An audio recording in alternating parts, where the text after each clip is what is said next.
السلام عليكم.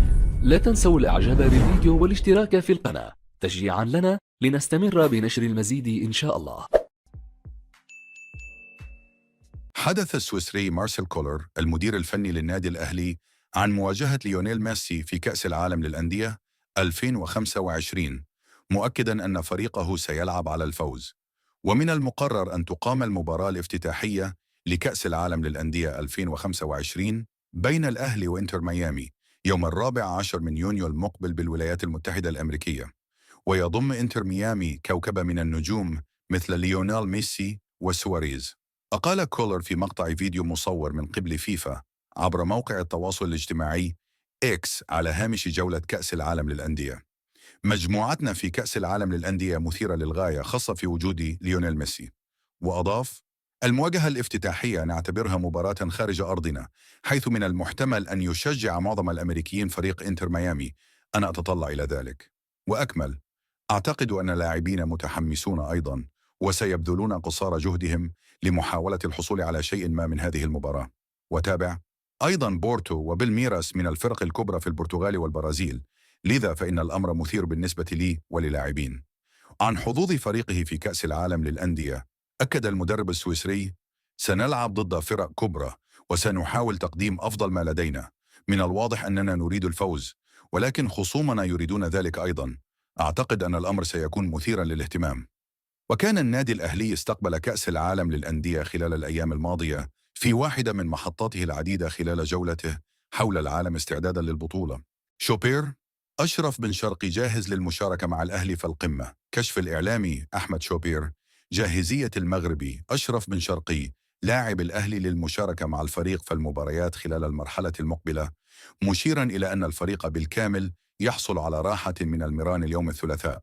وقال شوبير في برنامجه الإذاعي مع شوبير الذي يذاع عبر إذاعة أون سبورت اف ام إن اللاعب بنسبة كبيرة سيشارك في مباراة القمة أمام الزمالك المحدد لها يوم السبت المقبل في استاد القاهرة، ولا صحة لما يتردد بشأن إصابته بتمزق كبير.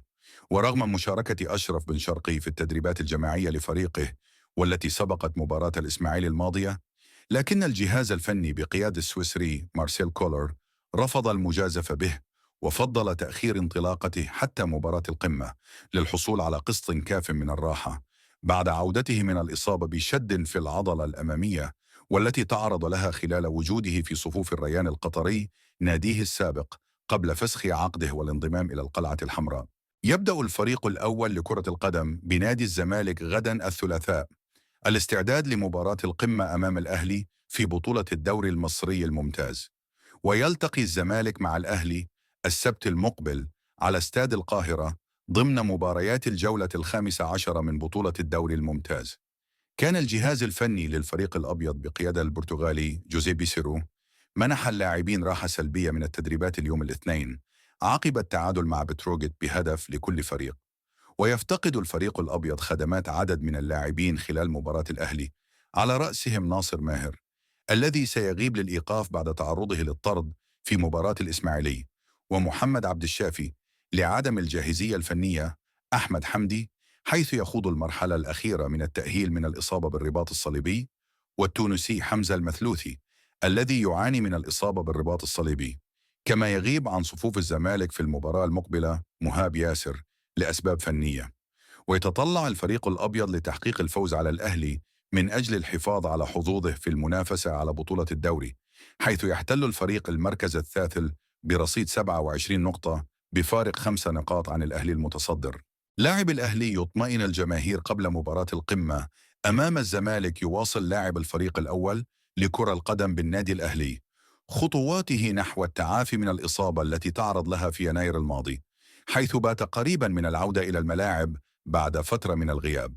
وكان المغربي يحيى عطية الله قد تعرض لإصابة في وجهه خلال مشاركته مع فريقه في المباراة التي جمعتهم بنادي سموحة ضمن منافسات الجولة الخامسة من الدوري المصري الممتاز.